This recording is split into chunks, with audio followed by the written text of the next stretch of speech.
What's up? Have you ever been curious about how to mix vocals, how to make them pop out, sound powerful, and be balanced in your mix? Well, in this video, we're going to dive deep into how to get your vocals to go from this sound I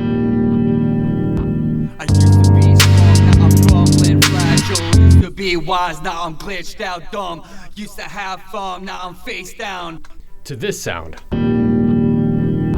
I used to be strong, now I'm crumbling, fragile. Used to be wise, now I'm glitched out, dumb. Used to have fun, now I'm face down. Screaming, crying, crawling in the mud. All right, let's dive in. Hey yo, what's up? It's Alex from Mind Music, and with this channel, it's my mission to help musicians produce themselves by developing their mindset, expanding their creativity, and connecting to their inner artist in a deeper way. All right, so I get asked this question a ton. It's probably one of the most popular questions that I get asked in general is how to mix vocals, how to make them sound powerful, how to make them sound clear and concise, how to make them sound balanced with all the other elements going on in your song.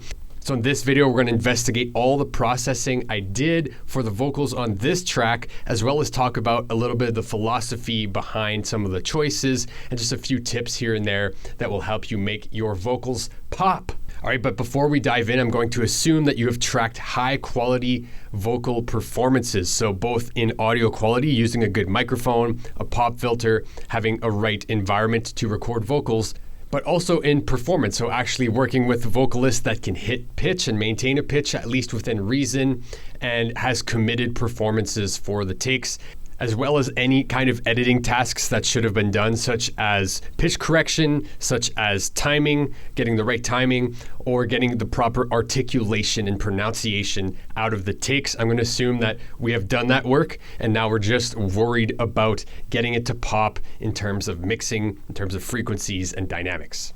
So in this track, we have some singing, we have some kind of spoken word melodic sequences, and then we have some rap sequences. And I kind of separated all my tracks for whatever style is needed because I did a few tricks here and there on most of these tracks. But I grouped all of my vocal tracks and I did group processing. And that's the way I kind of approached it for this track in particular because there's not too many doubles and all of the vocals are similar in vibe. So I decided to process them together, and I thought we could go through each of the steps of all of the processing that I have on, as well as a few extra tips here and there. All right, so first and foremost, let's listen to the vocals with the processing, and then I'll turn it off, and then we'll go through it one by one. Now you know why I still smoke dope. She still makes me feel alive. Her smile by my side, keeping me alive even when I die inside. My block keeps telling me. All right, so what I'm going to do is actually turn off all of my return tracks because all of my return tracks, most of them are going towards affecting the vocals, and we'll get into that as we move along. And I'm also going to turn off all of the processing, and we're going to turn them back on one at a time.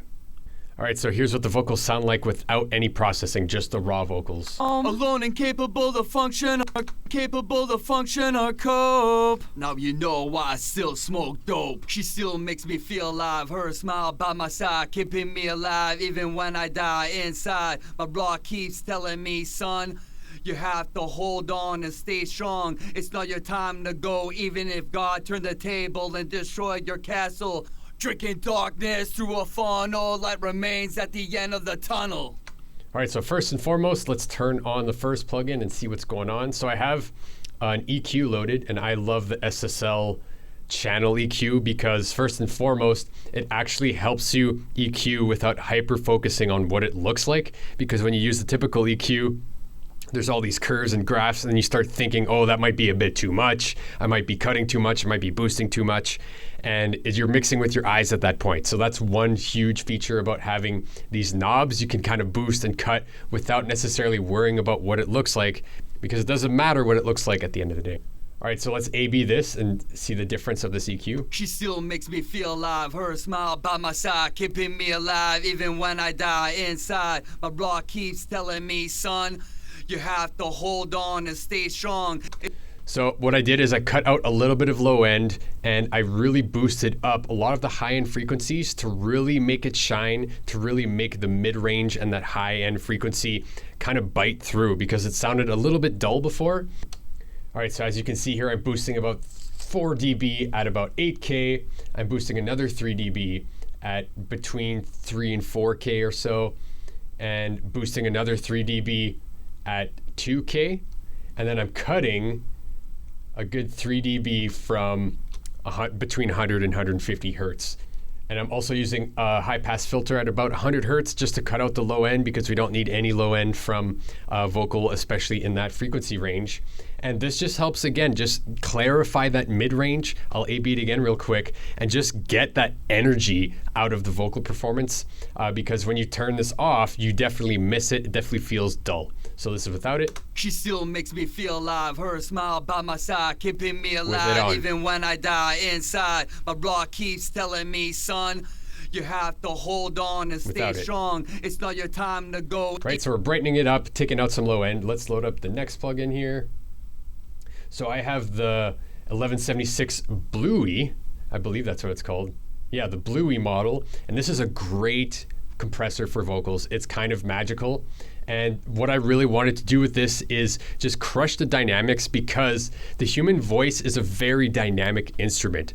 I don't know if you've noticed or not, but when we speak, we get excited, we get louder, sometimes we whisper, and the volume of our voice is generally very dynamic. We get high in volume, we jump around frequency-wise, we get excited, and then we go down in pitch. Even when somebody is performing, there will be a lot of variation in the dynamics.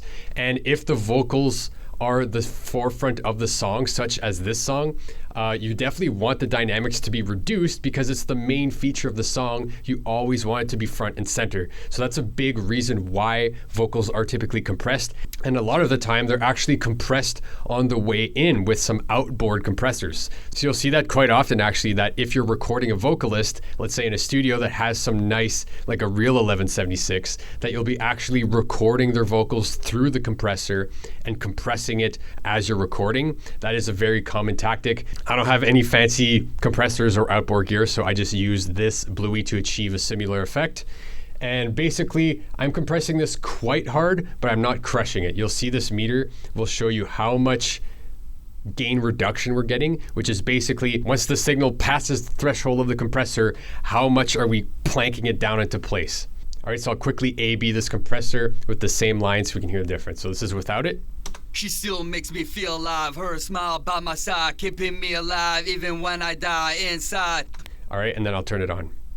She still makes me feel alive. Her smile by my side, keeping me alive even when I die inside.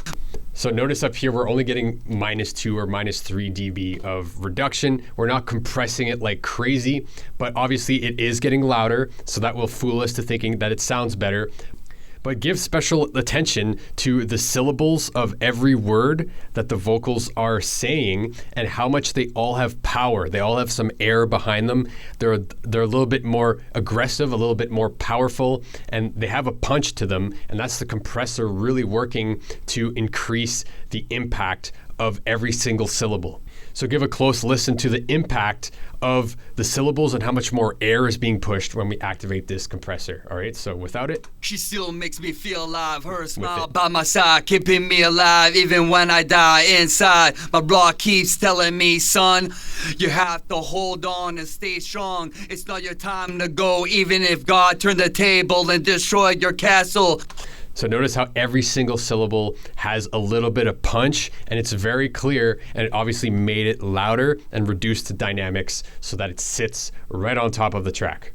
All right, let's keep moving on. Next, I have a De-Esser.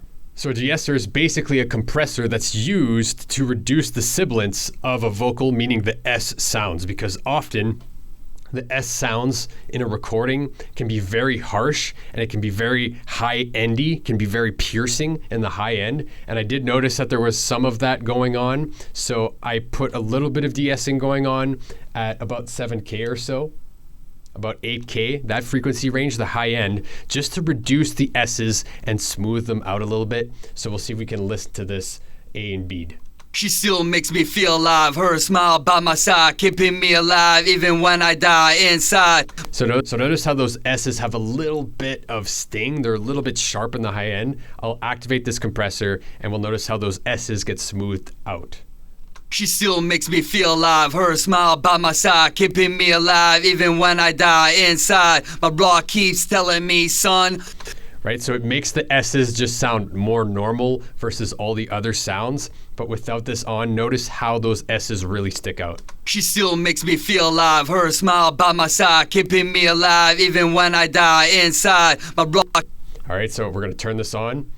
And now let's unsolo this real quick just to get the context of these vocals with the whole mix. Because when you're mixing anything, you always want to constantly reference back to everything moving together to see how your moves are affecting other things in your mix. She still makes me feel alive. Her smile by my side, keeping me alive even when I die inside. My block keeps telling me, son, you have to hold on and stay strong. It's not your time to go, even if God turned the table and destroyed your castle.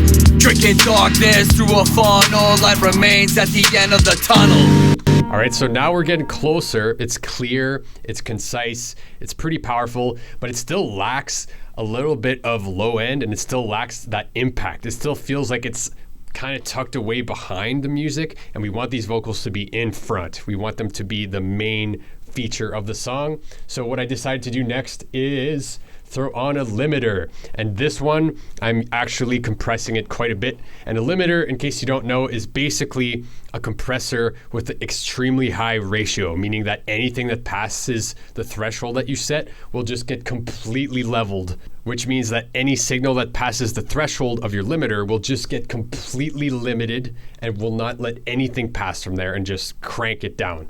All right, so it really helps anchor something into place, and it allows you to turn up the volume a little bit more as well. It's gonna get significantly louder when I activate this, so this is without it. She still makes me feel alive. Her smile by my side, keeping me alive even when I die inside. All right, and I'll activate it. She still makes me feel alive. Her smile by my side, keeping me alive even when I die inside. My block keeps telling me, son.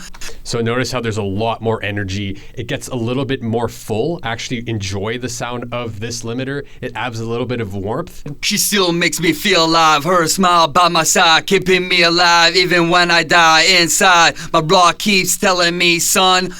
Right, we're kind of peaking at -6, and we're still grabbing any of those big jumps in dynamics. So we're just kind of pinning it down with this limiter, getting the volume up, and just putting it into place. So after listening, it still felt like it lacked tone, so I decided to throw on kind of a secret weapon, actually, for vocals. This is the Chris Lord Algae mix down plugin. So I'll A/B this with the whole mix, and you'll notice the big difference. All right, so this is without mix down. She still makes me feel alive. Her smile by my side, keeping me alive even when I die inside. My block keeps telling me, son. So it sounds very clear, very powerful, but once I throw this on, notice how it solidifies it. It really adds some harmonics, it adds some warmth, and it gives it that character. All right, so let's listen to this. She still makes me feel alive. Her smile by my side, keeping me alive even when I die inside. So notice that when I turn this plugin on, that it adds those harmonics. We're driving it a little bit. We're smoothing it out because we just compressed it like crazy with a limiter. So now there might be certain frequencies that are super harsh again, and this just acts as like a veneer to smooth it out and really get it to move with the music and all the harmonics that are going on with everything else. We achieve this by focusing on the glue and the drive. So we're driving this, we're overdriving it, and it's kind of increasing the harmonic content of the vocal signal so that it's less piercing, and then it starts to actually meld itself with everything that's going on. So I'll A/B this real quick with the whole mix so you understand what I'm saying. So this is without mix down on. She still makes me feel alive. Her smile by my side, keeping me alive even when I die inside. My block keeps telling me, son. So it's very clear, very concise, but let's pop this on now and notice how it smooths out the high end and it really adds a little bit more character to this vocal. She still makes me feel alive. Her smile by my side, keeping me alive even when I die inside. My block keeps telling me, son. All right, I'll A/B this as we go through the whole verse. She still makes me feel alive. Her smile by my side, keeping me alive even when I die inside. My block keeps telling me, son, you have to hold on and stay strong. It's not your time to go, even if God turned the table and destroyed your castle. Drinking darkness through a funnel, light remains at the end of the tunnel. All right, so it really smooths out that vocal, and reduces the harshness that got introduced from the limiting that we did. All right, so let's move on to the next plugin here, which is Ozone Nectar. And this plugin is just to add a little bit more tonal interest in the vocals, to just add some character, a little bit of sizzle on top, a little bit of spiciness. So I played around with a little bit more de-essing, and I added some tone here, and we're just compressing it a little bit more to just squeeze out a little bit more life out of the tone that we created with the last plugin. So I'll A/B this with the whole mix. So this is without it. She still makes me feel alive. Her smile by my side, keeping me alive even when I die inside. My rock keeps telling me, son. And with it. She still makes me feel alive. Her smile by my side, keeping me alive even when I die inside. My rock keeps telling me, son, you have to hold on and stay strong. It's not your time to go, even if God turned the table and destroyed your castle. Drinking darkness through a funnel, light remains at the end of the tunnel. So this plugin just really adds that extra flavor on top. And if you listen to it closely, it really makes the vocals feel larger than life. It really makes it feel like the center of the whole mix, and it really has a stereo image once we throw this on, and it really bouquets to being the center of attention with this plugin on. And then finally, let's move to the last plugin in this chain, which is a denoiser. Because sometimes when you're adding all this compression, you're distorting this, you're adding extra tonal elements, you're compressing it, you're doing EQ moves, all this stuff. You can introduce extra harmonics and noise that aren't always beneficial, and they can add up to just creating a bunch of extra noise. So I just did a subtle layer of denoising to make sure that we're not getting too many free radicals or too many odd harmonics that are influencing the tone. So we'll A/B this. So this is without it. She still makes me feel alive. Her smile by my side, keeping me alive even when I die inside. My rock keeps telling me, son. All right, and with it on. She still makes me feel alive. Her smile by my side, keeping me alive even when I die inside. My rock keeps telling me, son, you have to hold on and stay strong. It's not your time to go, even if God turned the table and destroyed your castle. Drinking darkness through a funnel, light remains at the end of the tunnel. All right, so that just really smoothed out the previous plugin we put on, and it really just calms it down. Like before, it was larger than life, so we just took it down, calmed it down a little bit. And this was the tone I ended up with for this mix on the vocals. And I'm going to quickly talk about the return tracks, which are very important for a vocal mix. All right, so we'll turn them on once at a time.